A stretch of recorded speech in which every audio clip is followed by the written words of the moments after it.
नमस्कार दोस्तों, हमारी इस प्लेलिस्ट में आपका स्वागत है। मॉडर्न हिस्ट्री के प्लेलिस्ट में आज हम लोग शुरुआत करने जा रहे हैं मॉडर्न हिस्ट्री। इसमें हम मॉडर्न हिस्ट्री शुरुआत से अंत तक जितने भी चीज़ें सारा डिस्कस करेंगे। उसके बाद इस लेक्चर का आपको पीडीएफ और ये पीपीटी दोनों प्रोवाइड कर दिया जाएगा हमारे टेलीग्राम चैनल पे। तो आइए शुरुआत करते हैं अपने लेक्चर का। हमने मॉडर्न हिस्ट्री को काफ़ी थीम्स में डिवाइड कर रखा है। जैसे हम लोग मॉडर्न हिस्ट्री के शुरुआत डिक्लाइन ऑफ मुग़ल से करेंगे। और डिक्लाइन ऑफ मुग़ल में हम लोग जो डिक्लाइन ऑफ मुग़ल के बाद जो रीजनल पावर का राइज ऑफ रीजनल पावर वो देखेंगे। उसके बाद रीजनल पावर के राइज में भी बहुत थे, जैसे सक्सेसर स्टेट थे, rebel state, already autonomous state, वो हम देखेंगे। सक्सेसर स्टेट में हम लोग बंगाल, हैदराबाद और अवध देखेंगे। और रिबेल स्टेट में मराठा, सिख और जाट अफगान देखेंगे।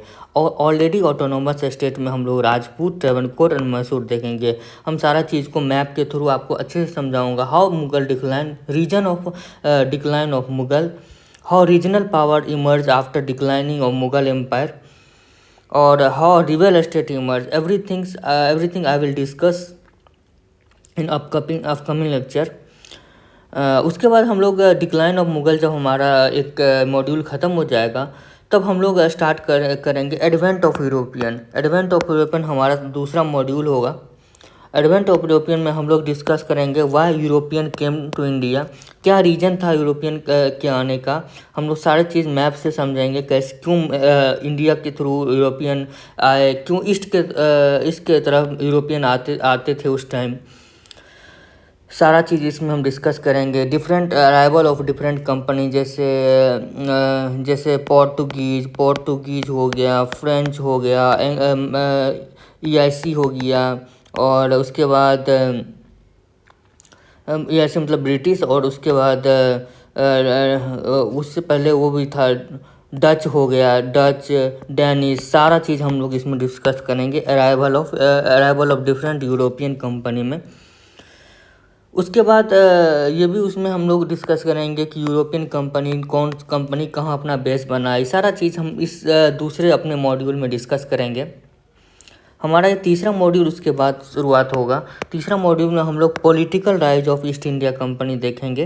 Political rise of East India Company में हम लोग जो EIC की स्थापना कैसे हुई, EIC ने कौन कौन सवार लड़े, जैसे battle of Plassey, battle of Buxar, Anglo Maratha war, Anglo Mysore war, Anglo Sikh war, जितना भी ताप के वार थे, कैसे how EIC established base in India, how EIC emerge as political power in India.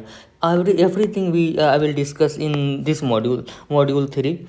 और उसके बाद हम लोग धीरे धीरे मूव कर जाएंगे। रिवॉल्ट ऑफ 1857, क्या इसका रीजन था, क्या इसका आउटकम हुआ, क्या चेंजेज हुए 1857 के बाद इंडियन हिस्ट्री में, वो सारा चीज़ इसमें हम लोग डिस्कस करेंगे। और इसके बाद हम लोग वो भी डिस्कस करेंगे डिफरेंट टाइप्स ऑफ एक्ट, जैसे रेगुलेटिंग एक्ट हुआ, पिट्स इंडिया एक्ट हुआ, गवर्नमेंट ऑफ इंडिया एक्ट हुआ। सारा चीज़ हम लोग इसके बाद डिस्कस करेंगे। और धीरे धीरे उसके बाद हम लोग INM की तरफ शिफ्ट होते जाएंगे। INM में हम लोग डिस्कस करेंगे INC की स्थापना क्यों हुई, उसके बाद मॉडरेट फेज क्या था, एक्सट्रीमिस्ट फेज क्या था, रिवॉल्यूशनरी फेज क्या था। सारा चीज़ हम लोग इसमें डिस्कस करेंगे। उसके बाद हम लोग एक उस मॉड्यूल सोशियो रिलीजियस रिफॉर्म, वो भी डिस्कस करेंगे। INM के दौरान सोशियो रिलीजियस रिफॉर्म डिस्कस करेंगे। Peasant and tribal movement discuss करेंगे। उसके बाद हम लोग धीरे धीरे मूव करते जाएंगे कि इवेंट ड्यूरिंग INM, जैसे नॉन कोऑपरेशन मूवमेंट हो गया, स्वदेशी मूवमेंट हो गया, सिविल डिसओबीडियंस मूवमेंट हो गया। उसके बाद 1947 तक जितने सारे इवेंट हुए इंडियन हिस्ट्री में, पार्टीशन तक जितने इवेंट हुए, सारा चीज़ हम लोग इसमें डिस्कस करेंगे। तो दोस्तों आइए स्टार्ट करते हैं। हमारा जो पहला मॉड्यूल था क्या था, डिक्लाइन ऑफ मुगल। तो हम लोग ये समझ लेते हैं सबसे पहले कि ये जिस टाइम मुग़ल आए क्यों, और मुग़ल कैसे आए। तो जब दिल्ली सल्तनत का जो लास्ट शासक था इब्राहिम लोदी था, दिल्ली सल्तनत का जो लास्ट शासक था अर्ली 16th सेंचुरी में, वो इब्राहिम लोदी था। तो वो एक दोस्तों क्रूअल रूलर था, मतलब वो अच्छा रूलर नहीं था। एक क्रूएल रूलर था, जिसके कारण खुद के जो उसके नोबेल थे उसके खिलाफ रेबल करे गए। मतलब उससे अनसेटिस्फैक्शन था कि इब्राहिम लोदी अच्छा रूलर नहीं है, जिसके कारण उसके खुद के जो नोवेल थे उसके खिलाफ आवाज़ उठाने लग गए। उसी में एक जो उसका नोवेल था जो दौलत खान था, जो कि गवर्नर ऑफ पंजाब था अंडर लोधी डायनेस्टी वो इनवाइट करते हैं बाबर उस टाइम एक न्यू किंगडम की तलाश में था, searching for a new kingdom. Babur उस टाइम एक नए किंगडम की तलाश में था और अपने एम्पायर को बड़ा करने में लगा हुआ था। मतलब अपने एम्पायर को एक्सपेंशन में भी देख रहा था और एक नया किंगडम की भी तलाश में था। तो उसको एक इनविटेशन सही लगा, उसने दिल्ली पर आक्रमण कर दिया। और जो आक्रमण फर्स्ट बैटल ऑफ पानीपत 1526 में कल्मिनेट हुआ। मतलब उसमें बाबर ने आक्रमण किया और उस समय दिल्ली पे राज कर रहा था दिल्ली सल्तनत का अंतिम रूलर इब्राहिम लोदी। तो इब्राहिम लोदी के पास उस समय दोस्तों काफ़ी बड़ी आर्मी थी, फिर भी वो बाबर से हार जाते हैं बैटल। बाबर जिनका कार्यकाल 1526 से 1530 था, वो फिर भी इस वार में विजय होते हैं despite of lesser army than Ibrahim Lodi. वो कैसे? क्योंकि बाबर ना उस time use of gun powder artillery का उसने इस्तेमाल किया था इस युद्ध में काफ़ी बड़े पैमाने पर। First ruler who efficiently use gun powder, जो कि एफिशिएंटली यूज गन पाउडर किया था उन्होंने। तो जिसके कारण वो बाबर इस वॉर में विजय रहा और उन्होंने Mughal empire established Mughal empire in India. Babur established Mughal empire in India after first battle of Panipat. एक नोट करने वाली चीज़ दोस्तों आप लोगों को मैं बता देता हूँ कि बाबर जो था उन्होंने गन पाउडर इंट्रोड्यूस नहीं किया था। गन पाउडर की टेक्नोलॉजी बाबर ने इंट्रोड्यूस नहीं की थी। ये गन पाउडर की टेक्नोलॉजी 14th सेंचुरी में ही से भी पहले चाइना में था। चाइना के लोग इसे एज ए पटाखे में इस्तेमाल करते थे। उसी टाइम से ये टेक्नोलॉजी स्प्रेड होने लग गई थी। तो बाबर ने इसका एफिशिएंटली गन पाउडर का यूज युद्ध में किया था इस बैटल में, फर्स्ट बैटल ऑफ पानीपत में। और बाबर इस बैटल में विजय भी रहा और उन्होंने मुगल एम्पायर को एस्टेब्लिश किया। तो हम लोग ये कह सकते हैं the first battle of Panipat established Mughal empire in India. अब आते हैं सेकेंड बैटल ऑफ पानीपत। उससे पहले ये देखते हैं कि बाबर का शासनकाल तो 1526 से 30 था। तो 30 के बाद क्या हुआ था कि बाबर का बेटा हुमायूं शासन में आया बाबर की डेथ होने के बाद, और उन्होंने 1540 तक राज किया। लेकिन उसके बाद क्या हुआ कि उस समय शेरशाह सूरी जो था उसने बाबर के बेटे हुमायूं को हरा दिया। हुमायूं ने और भी लड़ाई लड़ी और जो कि हम लोग मिडाइवल हिस्ट्री में देखेंगे। वो चीज़ हम मिडाइवल हिस्ट्री के प्लेलिस्ट में और भी चीज़ें डिस्कस करेंगे। जैसे बाबर ने जो लड़ाई लड़ी थी, जैसे बैटल ऑफ घाघरा, सब जो था बैटल ऑफ प्लासी के बाद भी और 2 युद्ध लड़ी थी। तो वो हम लोग डिस्कस करेंगे दोस्तों उसमें मिडाइवल हिस्ट्री के प्लेस में। अभी हम बेसिकली जान लेते हैं कि हाउ मुगल एम्पायर एस्टेब्लिश, थोड़ा बहुत ऊपर से ये जान लेते हैं कि मुगल एम्पायर की स्थापना हुई तो कैसे हुई। इसके बाद हम लोग अपना बेसिक मॉड्यूल स्टार्ट करेंगे कि डिक्लाइन ऑफ मुगल। तो ये हम लोग देख लेते हैं। अभी हम लोग डिस्कस कर रहे थे शेरशाह सूरी ने वो हुमायूं को जब हरा दिया तो उस समय क्या हुआ, शेरशाह सूरी विजय रहा और उसने अपना सूरी डायनास्टी एस्टेब्लिश किया। लेकिन सूरी का जो कार्यकाल था 1540 से 45 तक था। उसके बाद सूरी डायनास्टी को और दूसरे रूलर ने संभाला। और जब उसके बाद क्या हुआ कि 1555 में ना हुमायूं ने फिर अटैक किया और जैसे इसको हरा दिया। ये हुमायूं उसके बाद विजय रहा और उसने से इसको हरा दिया। और उसके हराने के बाद 1555 में अगेन हुमायूं ने जीत दर्ज की 1555 में। लेकिन हुमायूं की मृत्यु हो जाती है 1556 में। जिसके बाद हेमू जो था, हेमचंद विक्रमादित्य, ये सूरी डायनेस्टी का था, ये सत्ता संभाल लेते हैं 1556 में। अब 1556 में क्या हुआ कि दूसरा बैटल ऑफ पानीपत हुआ, किसके बीच? हेमू और मुग़ल अम्पायर अकबर के बीच। अकबर उस समय 13 ईयर्स का था और उसकी आर्मी को लीड कर रहे थे कौन? बैरम खान। हम लोग ये भी मिडावल हिस्ट्री के प्लेलिस्ट में ये भी देखेंगे कि ये जो बैरम खान था, इन्हीं के बेटे वो जो थे कबीर थे। कबीर के जो दोहे काफ़ी फेमस हैं, इन्हीं के बेटे थे। तो उसकी आर्मी, अकबर की आर्मी बैरम खान के द्वारा लेड कर रहे थे बैरम खान अकबर की आर्मी को। उस बैटल में 1556 के बैटल में अकबर वो बैटल जीत जाते हैं और अकबर फिर से मुग़ल एम्पायर एस्टेब्लिश करने में सफल रहते हैं। ही एस्टेब्लिश मुग़ल एम्पायर, री एस्टेब्लिश मुग़ल एम्पायर। यानी सेकंड बैटल ऑफ पानीपत के बाद क्या हुआ कि री एस्टेब्लिश्ड हो गया मुग़ल एम्पायर ये दिल्ली में। उसके बाद हम लोग आगे आते हैं दोस्तों। जब सेकंड बैटल ऑफ पानीपत हुआ और री एस्टेब्लिश्ड हो गया मुग़ल एम्पायर, तो अकबर ने कुछ जो एडमिनिस्ट्रेशन में कुछ चीज़ें इंट्रोड्यूस की। वो जैसे लैंड रेवेन्यू सिस्टम हुआ, मनसबदारी सिस्टम हुआ। वो चीज़ हम अब थोड़ा देख लेते हैं कि क्या मनसबदारी सिस्टम होता है, क्या लैंड रेवेन्यू सिस्टम था उस टाइम मुग़ल एम्पायर के। ये सब हम लोग देख लेते हैं अब। ओके,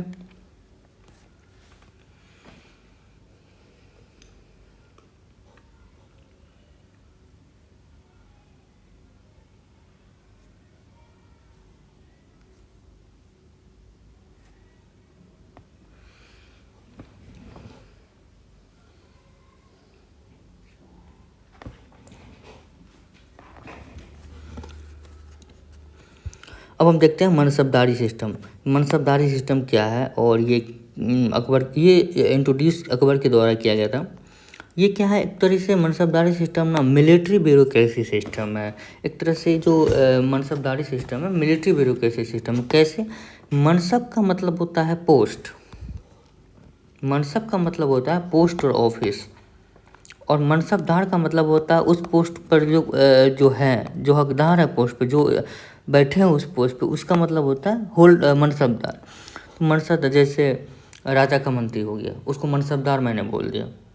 तो वो हो गया जो मंत्री हुआ, वो हो गया एक तरह से पोस्ट, और जो होल्डर हुआ मनसबदार।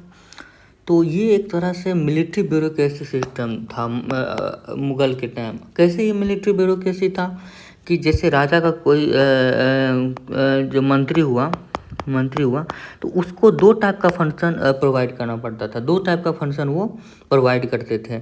एक तो था कि वो सिविलियन फंक्शन प्रोवाइड करते थे, जैसे मंत्री हुआ, मंत्री का काम जो है वो करते थे। और दूसरा क्या काम है, वो मिलिट्री भी रखते थे। वो मिलिट्री भी, राजा के लिए वो मिलिट्री भी रखते थे। यानी अगर कोई युद्ध हुआ, मैं अगर मनसबदार हूँ तो मेरा ये काम होगा कि मैं मिलिट्री भी मैं मतलब सिविलियन फंक्शन भी प्रोवाइड करूँ और मैं मिलिट्री भी रखूँ। मतलब हम अपना सेना रखेंगे, अपना आर्मी रखेंगे, अपना घोड़ा रखेंगे, कैवलरी रखेंगे, सारा चीज़ अपना रखेंगे। और अगर युद्ध में कहीं ज़रूरत पड़ी तो हमें वो चीज़ देना पड़ेगा राजा के लिए, हमें वो प्रोवाइड कराना पड़ेगा। वो होता है डुअल फंक्शन। यानी मनसबदार जो था उसे डुअल फंक्शन निभाना पड़ता था। एक तो सिविलियन फंक्शन था और एक मिलिट्री। यानी उसे सेना भी रखना पड़ता था राजा के लिए और उसे सिविलियन काम भी करना पड़ता था। उसी को बोलते हैं मनसबदारी सिस्टम। समझ में आ गया ये मनसबदारी सिस्टम क्या है? अब ये चीज़ समझने वाली बात है कि मनसबदार जो है, जैसे हम राजा के लिए मिलिट्री रख रहे हैं और अपना सिविलियन काम भी कर रहे हैं। मतलब हम एक तरह से नौकरी भी कर रहे हैं और मिलिट्री भी रख रहे हैं। तो हमें नौकरी के बदले पैसा और जो सैलरी हो मिलना चाहिए, और हम मिलिट्री भी राजा के लिए रख रहे हैं। तो इसका मतलब मुझे मिलिट्री रखने के लिए भी अलग से पैसा मिलना चाहिए। ये मतलब हुआ। तो राजा क्या करते थे उस टाइम, जो था मनसबदार को 2 तरीके से सैलरी प्रोवाइड किया जाता है। 2 तरीके से सैलरी दे सकते थे। कैसे दे सकते थे? एक तो है कि हम कैश पैसा दे दिए, नगद पैसा दे दिए मनसबदार को, भाई लो तुम 1000 रुपया रखो, इसमें से 200 रुपया तुम अपना सैलरी रखना, 200 रुपया सैलरी रखना और 800 रुपया का तुम मिलिट्री रखना, 800 रुपया का तुम मिलिट्री रखना। तो हम 200 रुपया अपना जो सिविलियन काम है मेरा जो वो रख लेंगे। 200 रुपया मेरा तनख्वाह हो गया और 800 रुपया हो गया क्या कि हम राजा के लिए मिलिट्री भी तो रख रहे हैं, उसको भी पैसा देना पड़ेगा। कैवलरी रखेंगे उसको, उसमें खर्चा आएगा, वो 800 रुपया हम मिलिट्री रखेंगे। ऐसा था कुछ, ऐसा हुआ। अब क्या है कि ये तो हो गया नकदी मनसबदार, मतलब डायरेक्ट कैश दे दिए और उसने मिलिट्री और सिविलियन फंक्शन दोनों कर दिया। और दूसरा है कि एक जागीरदार मनसबदार हुआ। मतलब जागीर मतलब हुआ, जागीर का मतलब हुआ लैंड, जागीर का मतलब होता है लैंड, जागीर का मतलब हुआ लैंड। और जागीरदार मनसबदार हुआ कि ऐसा मनसबदार जिसको मतलब हम कैश पैसा नहीं देंगे, कैश पैसा नहीं देंगे, कैश पैसा नहीं देंगे, उसको क्या देंगे कि ये पीस ऑफ लैंड है, ये पीस ऑफ लैंड दे देंगे। जागीरदार मनसबदार को एक पीस ऑफ लैंड प्रोवाइड कर दिया जाएगा और इसका जो लैंड रिवेन्यू है, इसका जो लैंड रिवेन्यू है ये मनसबदार रखेंगे, इसका लैंड रेवेन्यू मनसबदार रखेंगे। मतलब ये कह सकते हैं कि नगद पैसा नहीं देके कि एक ज़मीन एलोकेट कर दिया जाएगा कि भाई तुम इस ज़मीन पे जितने भी लैंड रेवेन्यू जो आएंगे आप इस ज़मीन से अपना जो लैंड रेवेन्यू निकालोगे अपने पास रखना। कि मतलब इसमें आपका सैलरी भी हो गया। मान लीजिए इस ज़मीन का लैंड रेवेन्यू 1500 रुपया निकला और जो मनसबदार का सैलरी हो गया, मान लीजिए 500 मनसबदार का सैलरी हो गया, तो आप 500 रुपया सैलरी रख लो और 1000 रुपया का आप मिलिट्री रखना। तो ऐसा इसको लैंड प्रोवाइड करा दिया जाता है कि मतलब उसको सैलरी भी रख सकता है, सैलरी भी उसमें मिल जाएगा और मिलिट्री भी मिल जाएगा, ऐसा है। अब क्या है कि अगर वॉर एक्सपेंडिचर ज़्यादा होने लग जाएगा तो हो सकता है कि इस जागीरदार मनसबदार को ज़्यादा मिलिट्री रखना पड़ गया, हो सकता है ऐसा। तो उस टाइम क्या होगा, 1500 रुपया में तो होगा नहीं। इस लैंड में मान लीजिए रेवेन्यू 1500 ही रुपया आ रहा है, अब तो होगा नहीं क्योंकि 500 रुपये सैलरी है और मिलिट्री खर्चा भी ज़्यादा है। तो कुछ और लैंड इसको एलोकेट कर दिया जाता है कि भाई इससे भी जो लैंड रेवेन्यू आएगा वो भी तुम रखना। तो वो ऐसा क्राइसिस का टाइम में वो ऐसा है, चलो ऐसा है क्राइसिस के टाइम में हम लोग ऐसा वो राजा ऐसा करते थे। तो मतलब ये हुआ 2 टाइप का मनसबदार हो गया, नकदी और जागीरदार मनसबदार। समझ में आ गया? नकदी और जागीरदार मनसबदार क्या है? नकदी मतलब कैश और जागीरदार मतलब उसको लैंड प्रोवाइड कर दिया जाएगा, उस लैंड से जो लैंड रेवेन्यू आएगा वो मनसबदार को जाएगा, ऐसा कुछ है। अब क्या है कि अब देखो, अब मनसबदार तो 2 टाइप का हो गया, नकदी हो गया, जागीरदार हो गया। अब हम देखते हैं ये जागीर जो लैंड होते हैं, जागीर मतलब क्या हुआ, लैंड हुआ।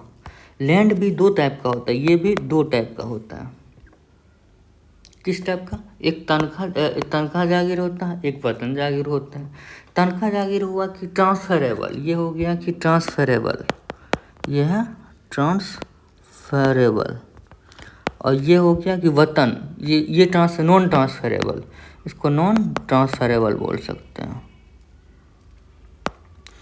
तो ट्रांसफरेबल मतलब हुआ कि ये ज़मीन का टुकड़ा है जिससे लैंड रेवेन्यू नकदी मनसबदार को, जिससे लैंड रेवेन्यू नकदी मनसबदार फर्स्ट नकदी मनसबदार को दे रहे हैं। अब क्या हुआ, कुछ दिन बाद हुआ कि सेम ज़मीन का टुकड़ा पे सेकंड नकदी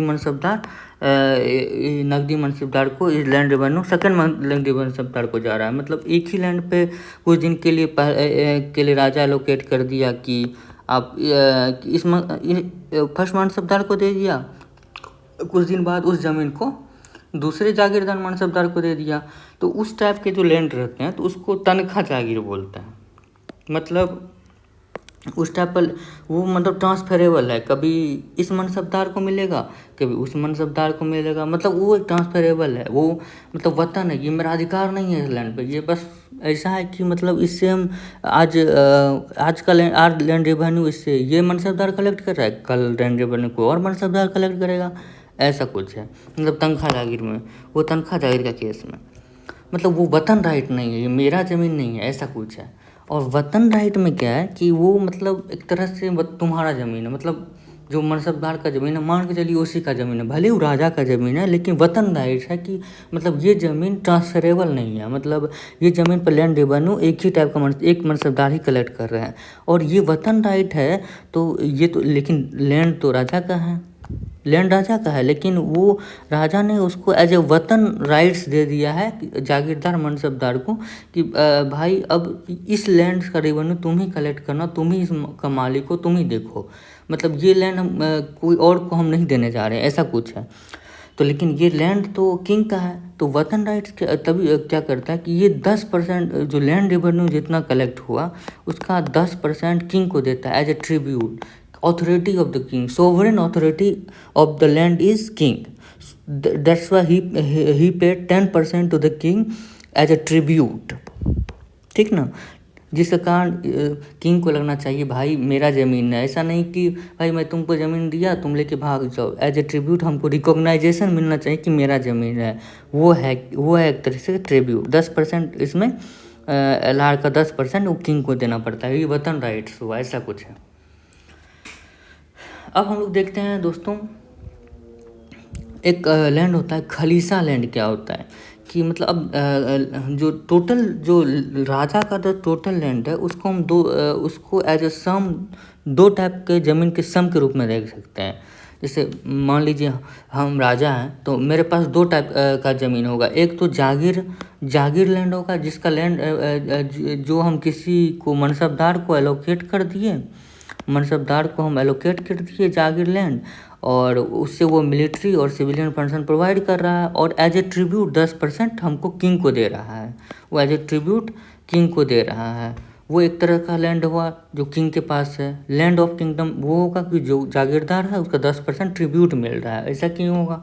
और दूसरा जो लैंड होगा उसको खलीसा लैंड बोलते हैं। खलीसा लैंड में हुआ कि इस खलीसा लैंड से जो लैंड रेवेन्यू आएगा वो 10% नहीं, वो पूरा जो है टोटल किंग को जाएगा, वो टोटल किंग को जाएगा, मतलब उसमें 10% ट्रिब्यूट वगैरह नहीं जाएगा, पूरा किंग को जाएगा। मतलब ये किंग का कह सकते हैं अपना ज़मीन है, तो इसको रॉयल लैंड भी बोलते हैं। रॉयल लैंड ये किंग का क्या है, अपना ज़मीन है, ठीक ना, ये किंग का अपना ज़मीन है।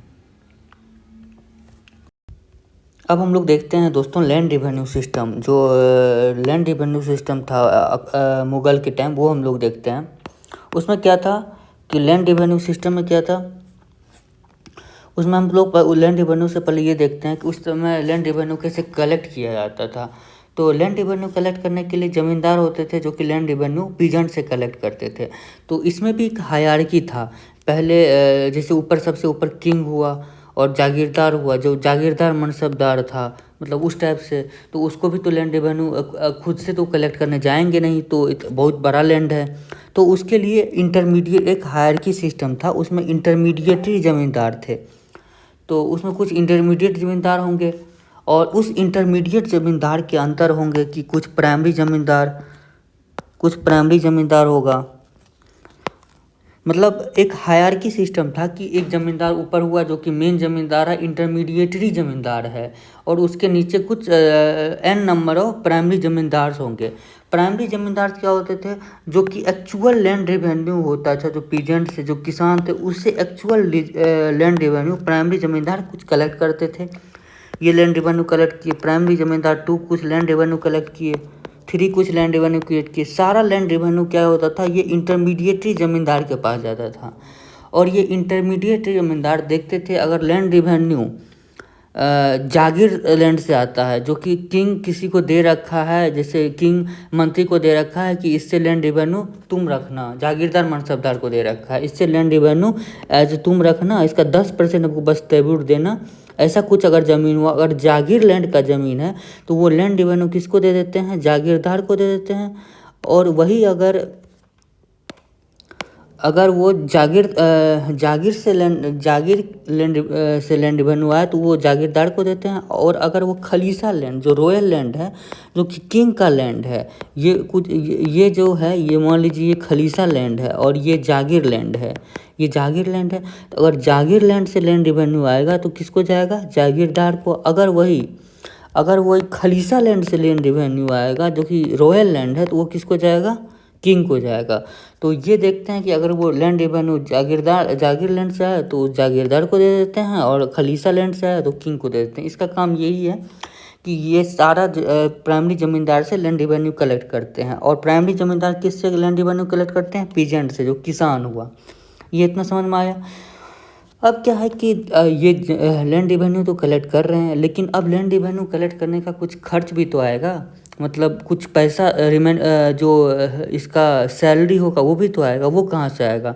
तो ये जो लैंड रेवेन्यू कलेक्ट किए, जितना भी लैंड रेवेन्यू, मान लीजिए इसने सारा ज़मींदार से मिलके इसने 100 रुपया लैंड रेवेन्यू इसने कलेक्ट किया, इंटरमीडिएटरी ज़मींदार ने।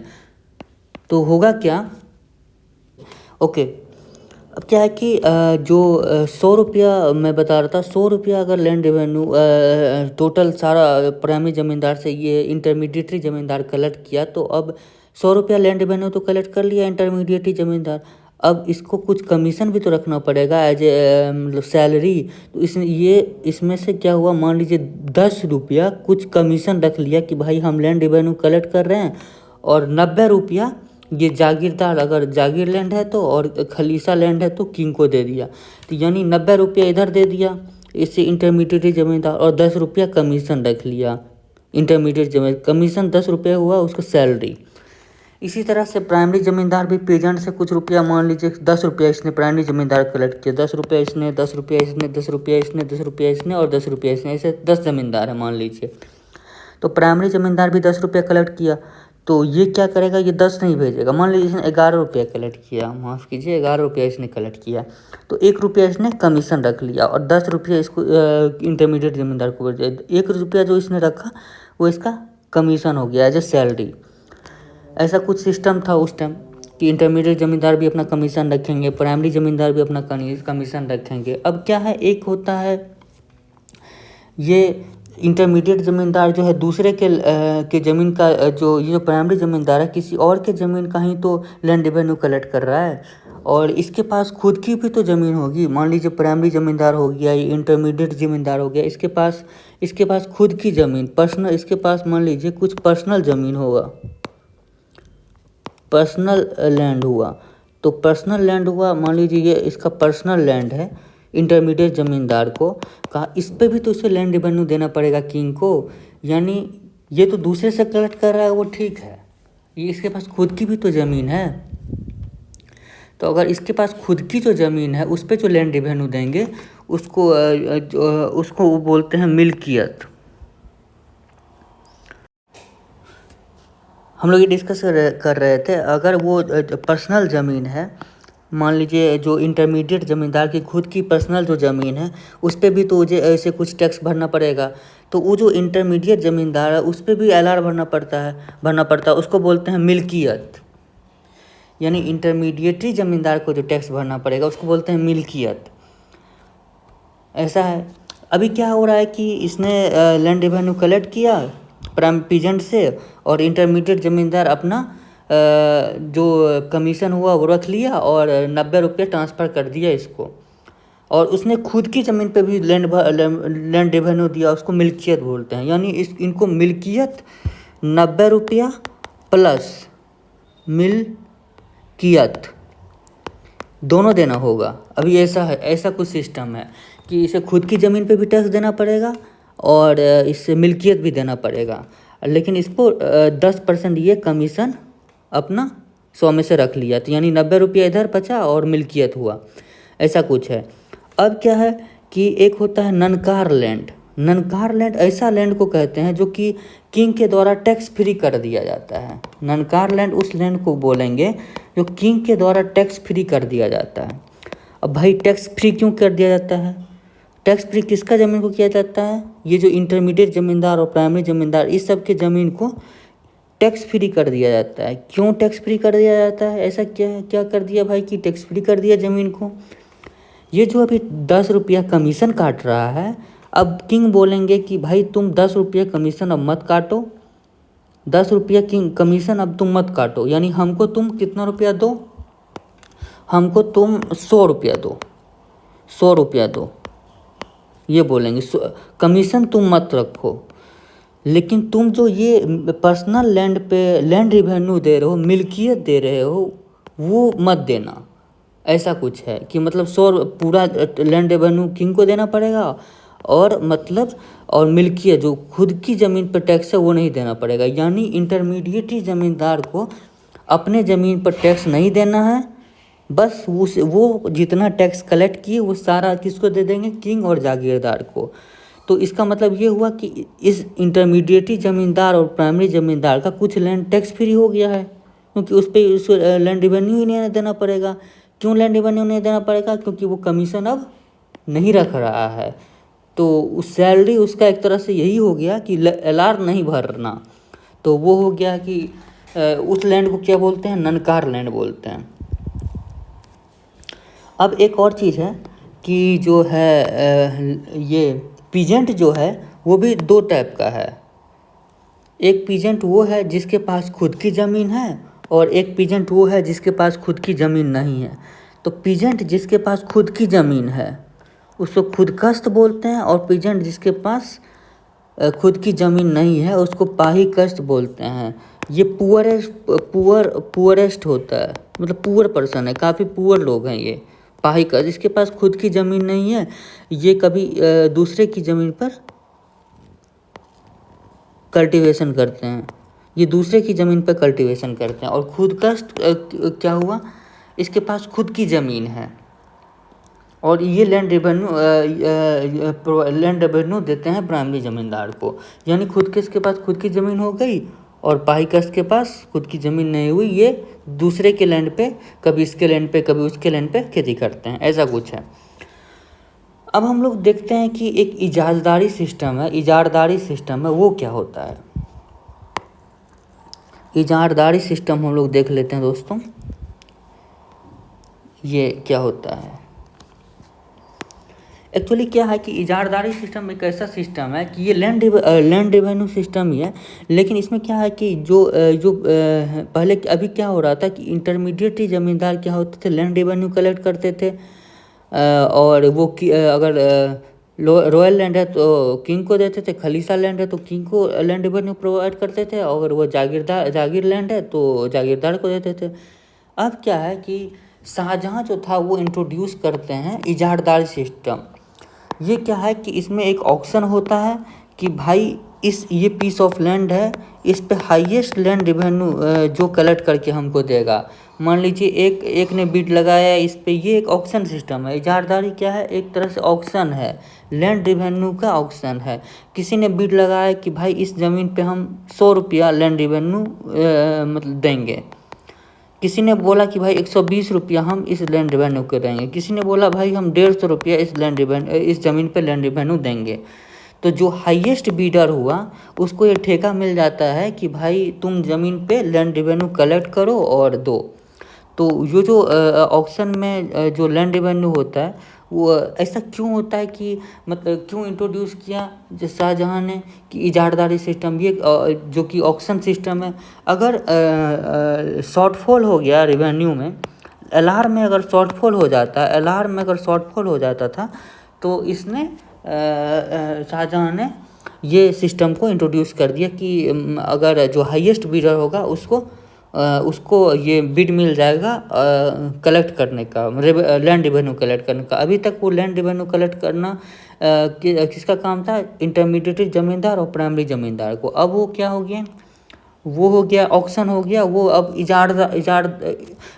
जो कलेक्ट करेंगे इजारदारी सिस्टम में, जो लैंड रेवेन्यू कलेक्ट करेंगे, जो बिड लगाते हैं उसको इजारदार बोलते हैं। अब लैंड रेवेन्यू कौन कलेक्ट करेगा भाई, इजारदार करेगा।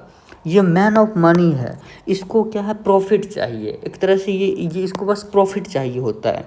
कि अब क्या किया इसने, सरकार को बोल दिया भाई कि अब हम इसने 150 रुपये का बिड लगा लिया। इसने 150 रुपया का बिड लगा लिया कि हम 150 रुपया इस लैंड रेवेन्यू कलेक्ट करके देंगे, इस लैंड पे लैंड रेवेन्यू कलेक्ट करके देंगे।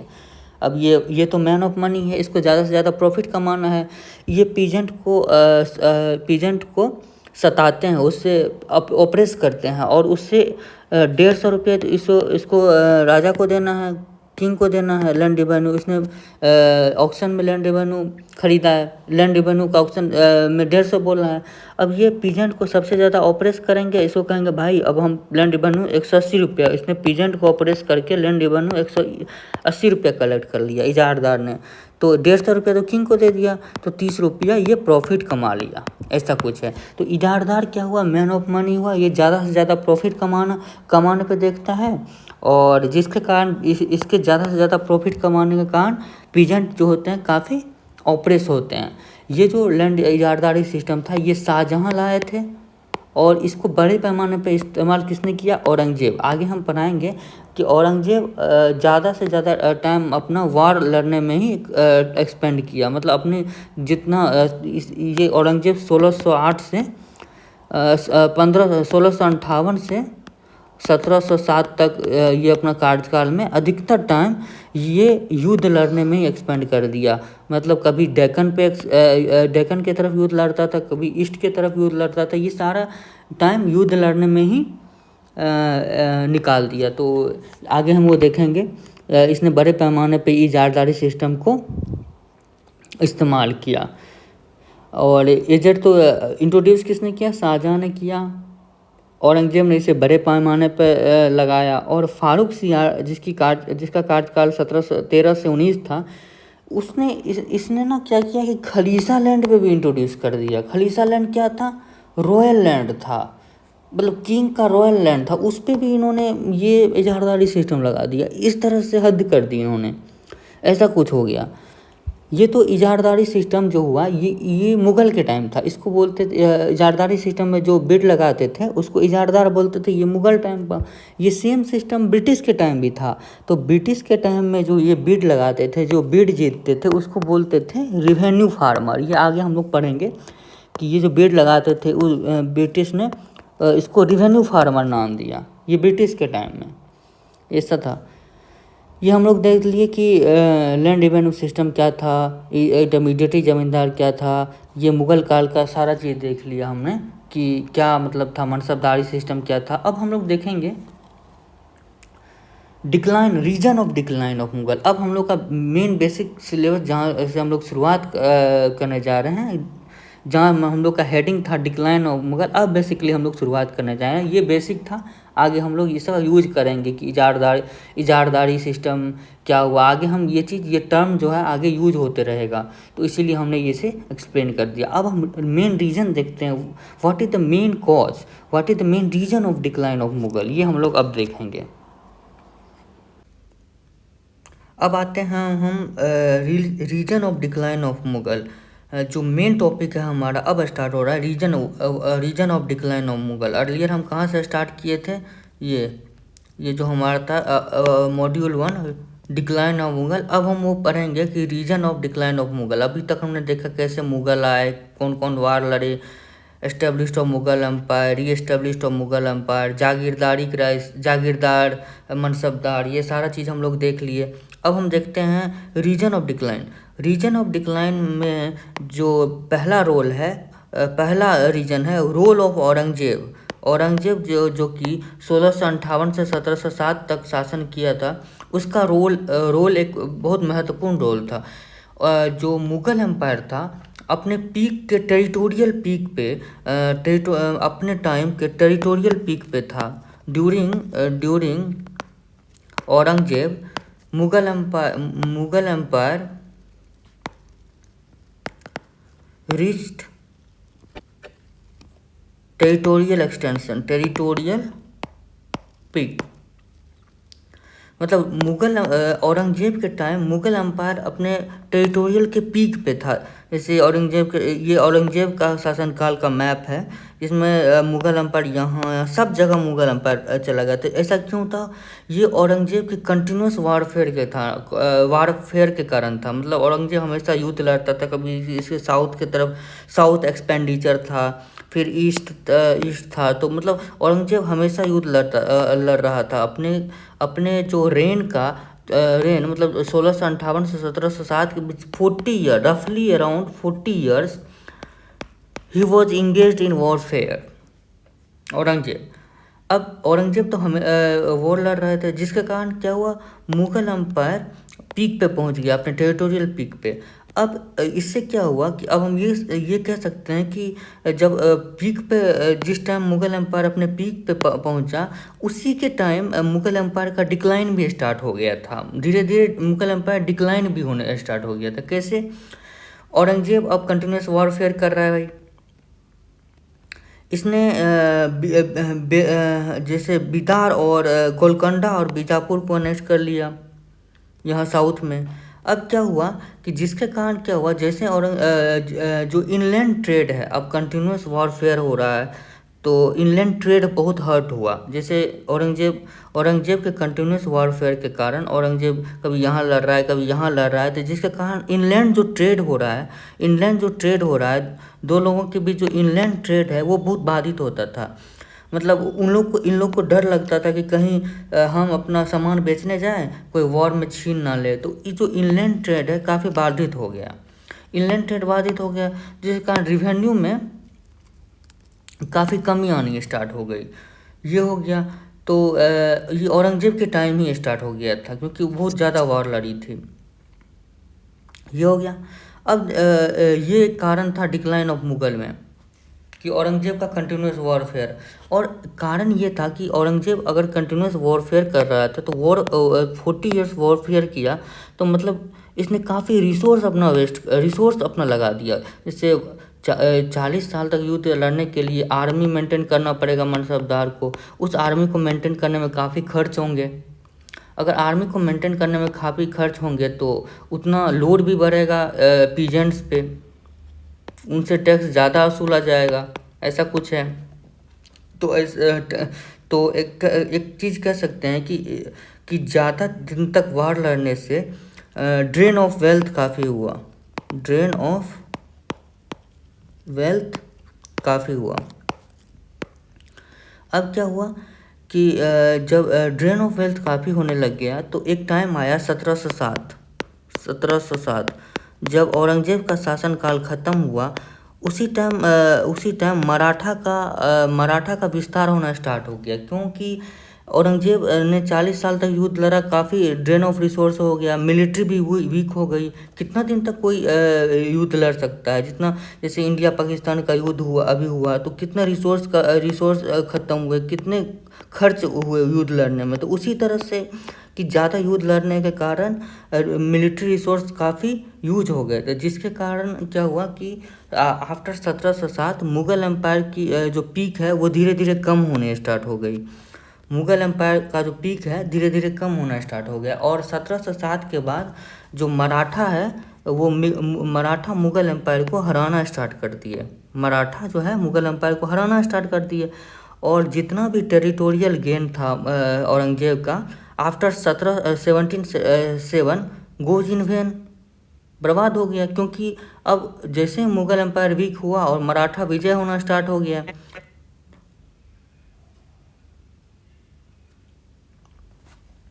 जैसे मुग़ल एम्पायर वीक हुआ और मराठा विजय होना स्टार्ट हो गया, तो जो जीता हुआ क्षेत्र था वो कमते गया औरंगजेब के बाद। तो हम ये कह सकते हैं कि औरंगजेब के टाइम तो मुग़ल एम्पायर पीक पे था ही, लेकिन उसके ऑलमोस्ट उसके बाद ही मुग़ल एम्पायर का डिक्लाइन स्टार्ट हो गया।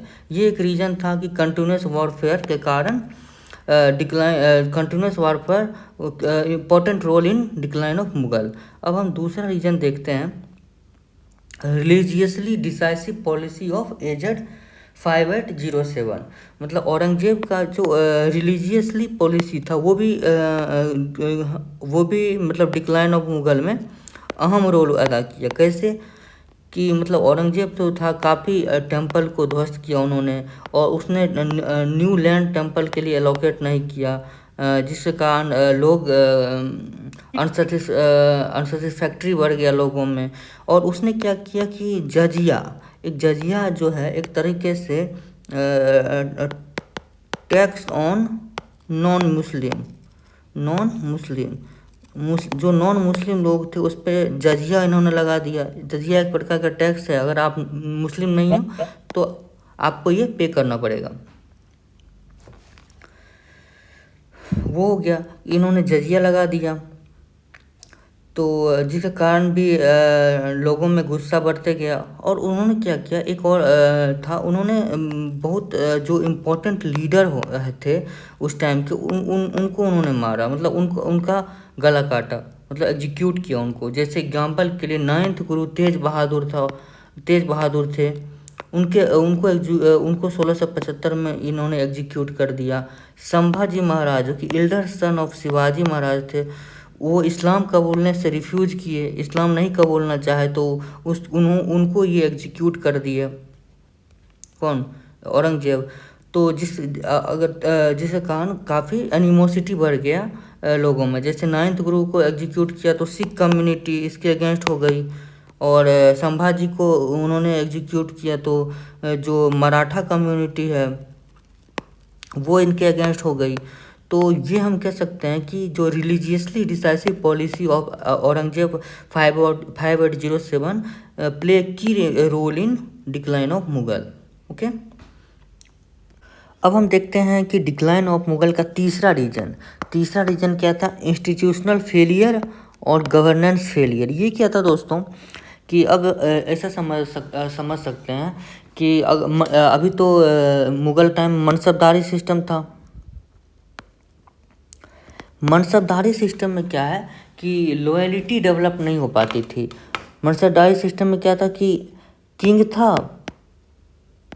था और ये मनसबदार था। इनके दो फंक्शन थे, एक सिविल फंक्शन और एक मिलिट्री फंक्शन। ऐसा था कि इसमें क्या था कि लॉयल्टी डेवलप नहीं हो पाती थी। कैसे कि इसमें मान लीजिए किंग ने एक लैंड एलोकेट किया। मान लीजिए इस लैंड से लैंड रेवेन्यू जो कलेक्ट होगा, LR जो कलेक्ट होगा वो 1000 रुपया कलेक्ट होगा। इसमें कहा गया कि मनसबदार का सैलरी मान लीजिए सैलरी 200 रुपया है, तो मनसबदार को 800 रुपया का आर्मी मेंटेन करना पड़ेगा। लेकिन मनसबदार जो थे वो 800 रुपया के आर्मी मेंटेन नहीं करके मान लीजिए 500 रुपये का ही आर्मी मेंटेन किया। तो क्या हुआ कि करप्शन हो गया, ऐसा करप्शन होना स्टार्ट हो गया। तो एक तरह से हम ये कह सकते हैं कि ये जो मनसबदारी सिस्टम था इसमें एक पैटर्न क्लाइंट रिलेशनशिप था। पैटर्न हो गया किंग और क्लाइंट तो हो गया मनसबदार। इनके बीच वो लॉयल्टी डेवलप नहीं हो पाई और मनसबदार जो थे वो करप्ट थे, काफ़ी करप्ट होने लग गए थे, क्योंकि मतलब उस टाइप का लॉयल्टी डेवलप हो नहीं पाया और वो करप्ट हो गए। वो उसने मिलिट्री करप्शन स्टार्ट कर दिया। अब क्या हुआ, जिसके कारण क्या हुआ, जो जब एजेड 5 औरंगजेब 5807 के बाद जो मुगल्स आए वे वीक मुगल्स थे, मतलब उतने ताकतवर नहीं थे। यानी सेंट्रल पावर जो हो गया वीक हो गया, सेंट्रल पावर वीक हो गया। और ये जो मनसबदार थे ये तो करप्ट थे ही, तो उनके बीच बैलेंस ऑफ पावर जो वीक मुगल थे इन मनसबदार के बीच अनस्टेबल बैलेंस ऑफ पावर हो गया। मतलब बैलेंस ऑफ पावर मेंटेन नहीं हो पाया। मतलब ये मनसबदार बोल रहा है कि हमको वो अच्छा वाला लैंड चाहिए, रॉयल बढ़िया लैंड चाहिए जिससे ज़्यादा लैंड रेवेन्यू आएगा। ये भी मनसबदार बोल रहा है कि हमको वो लैंड, यही लैंड चाहिए, ये लैंड चाहिए। ये भी बोल रहा है हमको ये लैंड चाहिए। तो जो वीक मुगल है इन लोग को अच्छे जो लैंड रेवेन्यू थे वो मतलब उस टाइप से प्रोवाइड नहीं करा पाए, जिसके कारण इसके बीच में रिलेशन अच्छा नहीं था कि ये अलग इंडिपेंडेंटली मनसबदार हो गए, ये भी इंडिपेंडेंटली रूल करने लगे, ये भी इंडिपेंडेंटली रूल करने लगे। मतलब अनस्टेबल बैलेंस ऑफ पावर हो गया, ऐसा कुछ हो गया। क्योंकि औरंगजेब जब तक था तब तक तो जो बोल रहा था इसको ये वंश मिला, ठीक है तुमको ये संभालना है, तुमको ये संभालना है, तुमको ये संभालना है। अब जब वीक मुगल हो गया, वीक सेंटर हो गया, तो ये आपस में ही लड़ने लग जाएंगे कि उससे अच्छा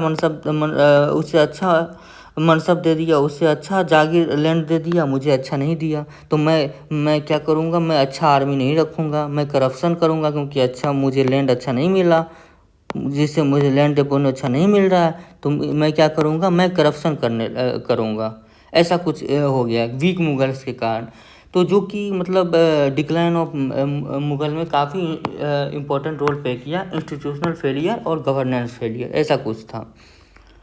ये हो गया, ये तीसरा रीजन हमारा हो गया। ओके,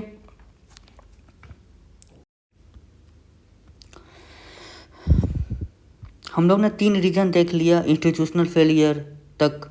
अब हम लोग आते हैं अगला रीजन मिलिट्री वीकनेस पे। एक्चुअली ये मिलिट्री वीकनेस कुछ नहीं है। मिलिट्री वीकनेस में क्या हुआ, हम लोग तो अभी तक देखते ही आए हैं कि जो मिलिट्री हो गया, जो मनसबदार हो गए, वो तो करप्ट हो गए। वो जो मिलिट्री जितने पैसे के रखने चाहिए उतने तो रख नहीं रहे हैं, तो वो मिलिट्री करप्ट हो गई, मनसबदार करप्ट हो गया, तो मिलिट्री वीक तो होगी ही। तो ऐसा हो गया कि मतलब लैक ऑफ टेक्नोलॉजी का भी यूज कम हो गया, तो मिलिट्री वीक हो गई। उसके बाद वीक मिलिट्री कमांडर, जब AZ 5807 के बाद मतलब जो सेंट्रल पावर था वही वीक पड़ गया, सो वीक हो गया, तो वीक मिलिट्री कमांडर हो गया। मतलब after AZ 5807 central authority is not that much powerful to control और बेटर मिलिट्री स्ट्रेंथ। मतलब अच्छा मिलिट्री नहीं हो पाया AZ 5807 के बाद। तीसरा तो पता ही है, बताया हूँ, मिलिट्री करप्शन हो गया, मनसबदार करप्ट हो गए, तो मिलिट्री करप्शन स्टार्ट हो गया, ये हो गया। चौथा रीजन हो गया मिलिट्री वीकनेस। और डिक्लाइन और पांचवा रीजन है, वो बहुत इंपॉर्टेंट रीजन है, वो उसको हम अच्छे से समझते हैं। वह एक्चुअली फैक्शनलिज्म को हम समझते हैं, एग्जाम्पल के थ्रू समझते हैं। फैक्शनलिज्म मतलब होता है एक ग्रुप पॉलिटिक्स, गुटबाजी कह सकते हैं। गुटबाजी मतलब, गुटबाजी को समझने के लिए चलिए आते हैं, एग्जाम्पल से समझते हैं गुटबाजी क्या है। कि मान लीजिए अभी क्या है कि मान लीजिए अभी MS धोनी कैप्टन थे, तो वो एक कमान संभाले थे इंडियन टीम की। अब वो रिटायर हो गए, तो उसके बाद क्या हुआ कि सेंट्रल अथॉरिटी वीक हो गई। मतलब अब MS धोनी है नहीं, तो जो कमांडर थे, मेन कमांडर थे, वो चले गए। अब क्या है कि वैक्यूम ऑफ पावर क्रिएट हो गया। मान लीजिए उसको वैक्यूम ऑफ पावर क्रिएट हो गया, ऐसा हो गया वैक्यूम ऑफ पावर। अब क्या है कि अब सेंट्रल अथॉरिटी क्या हो गई, सेंट्रल अथॉरिटी वीक हो गई MS धोनी के जाने के बाद। उसके बाद 2 ग्रुप आए, एक हो गया, एक रोहित शर्मा को सपोर्ट कर रहे हैं, मान लीजिए एक रोहित शर्मा को कैप्टनसी के लिए सपोर्ट कर रहे हैं, एक विराट कोहली को कैप्टनसी के सपोर्ट कर रहे हैं। अब सेंट्रल तो वीक हो गया, अब लोग 2 गुट में बट गए। एक रोहित शर्मा कह रहे हैं अच्छा कैप्टन है, एक विराट कोहली अच्छा कैप्टन है। तो कुछ लोग रोहित शर्मा के पक्ष में थे, कुछ लोग विराट कोहली के पक्ष में थे, जिससे कारण क्या हुआ कि आपस में ही विवाद होना स्टार्ट हो गया। कोई चाहता कि रोहित शर्मा बने, कोई चाहता विराट कोहली बने। रोहित शर्मा इसमें अच्छा करते हैं, विराट कोहली इसमें अच्छा करते हैं, तो वो क्या हुआ, टीम के परफॉर्मेंस पे असर डालने लग गया। वीक परफॉर्मेंस हो गया, डिले इन डिसीजन मेकिंग हो गया, ऐसा हो गया। मतलब 2 गुट में बट गए। उसी तरह से जैसा ये एग्जांपल है गुटबाजी का, उसी तरह से ये सेम एग्जांपल सेम चीज़ मुग़ल एम्पायर में भी लागू होता है। कैसे कि AZ 5807 जैसे धोनी के जाने के बाद वैक्यूम ऑफ पावर क्रिएट हो गया, उसी तरह औरंगजेब 5807 उसके जाने के बाद सेंट्रल अथॉरिटी वीक हो गई। उसके बाद के जो राजा थे उतने पावरफुल नहीं थे। अब क्या है कि उसके बाद के जो राजा उतने पावरफुल नहीं थे, तो उसके जो मनसब हैं, उनके जो मंत्री हैं वो गुट में बट गए। वो गुट में बट गए कि हमें ये मनसब चाहिए, हमें अच्छा मनसब चाहिए, इस टाइप के गुट में बट गए। कि मतलब जैसे AZ 5807 के बाद उनके मनसब डिफरेंट ग्रुप में बढ़ गए। वो जैसे ये ग्रुप 3 ग्रुप थे, ईरानी ग्रुप, तुरानी ग्रुप और हिंदुस्तानी ग्रुप। जिस प्रकार से ये धोनी के जाने के बाद 2 गुट में बट गए, रोहित शर्मा विराट कोहली एक तरह से मान लीजिए, उसी तरह से औरंगजेब के जाने के बाद जो मनसबदार थे वो 3 ग्रुप के थे। एक हो गया ईरानी, एक तुरानी और एक हिंदुस्तानी। ईरानी ग्रुप जो था वो सिया जो पर्शियन ओरिजिन थे। ये जो ईरानी ग्रुप है सिया और पर्शियन ओरिजिन थे। हुमायूं जो था 1555 में उन्होंने हराया। तो उन्होंने 1555 में अगेन युद्ध जीता और दोबारा दिल्ली को कैप्चर करने में सफल रहा। कौन? हुमायूं। तो वो किसकी हेल्प से हुआ? वो ईरानी ग्रुप के हेल्प से ही वो 1555 में थ्रोन को सेंट्रल अथॉरिटी जो दिल्ली में थे उसको कैप्चर करने में सफल हुआ। हम लोग ये समझ रहे थे कि मतलब अब औरंगजेब के जाने के बाद मनसबदार 3 ग्रुप में डिवाइड हो गए। जैसे धोनी के जाने के बाद 2 ग्रुप में डिवाइड हो, उसी तरह इधर 3 ग्रुप में डिवाइड हो गए। ईरानी तुरानी हो गया, Sunni from origin of Mughal, ये अलग मनसबदार हो। तीसरा है हिंदुस्तानी ग्रुप जो कि कन्वर्टेड हिंदू मुस्लिम थे।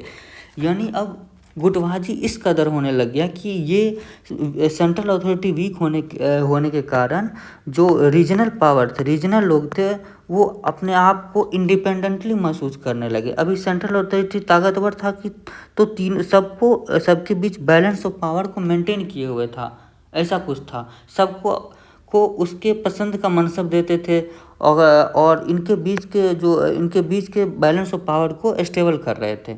अब क्या हुआ कि अब सेंट्रल अथॉरिटी ही वीक हो गया, तो सब लोग अपना इंडिपेंडेंटली एक्ट करने लगे। हमको ये मनसब चाहिए, हमको वो मनसब चाहिए, इस तरह से अपना रीजनल पावर क्रिएट करने लग गया। वही है। तो इसी को हम लोग बोलते हैं फैक्शनलिज्म।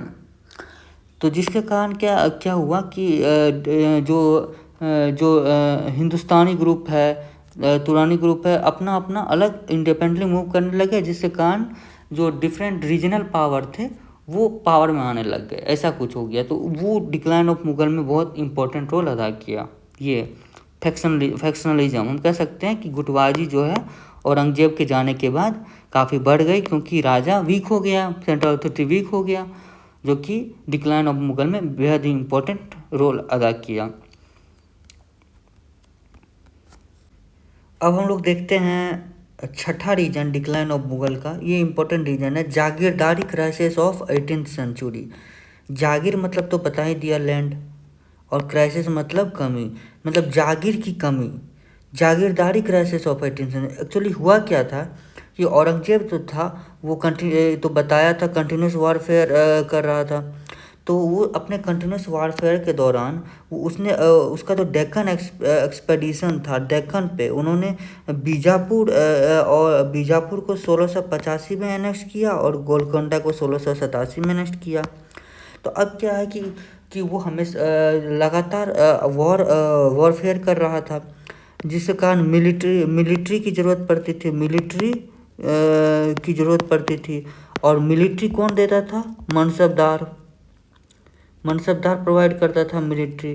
तो जिसके कारण इसे बीजापुर गोलकोंडा को अनेक्स करना था, साउथ के दक्कन के क्षेत्र में अनेक्स करना था काफ़ी जगह को। तो इन्होंने क्या किया कि मनसबदार को बढ़ा दिया, नया मनसबदार अपॉइंट किया, मनसबदार बढ़ाते गए, नया मनसबदार अपॉइंट करेगा क्योंकि उनको ज़्यादा मिलिट्री चाहिए, तो नया मनसबदार अपॉइंट करते गया इन्होंने, औरंगजेब ने। अब क्या हुआ, औरंगजेब ने एक काम और किया कि इन्हें तो इनका वॉर एक्सपेंडिचर ज़्यादा हो रहा था, तो ये क्या किया, जो खलीसा लैंड है,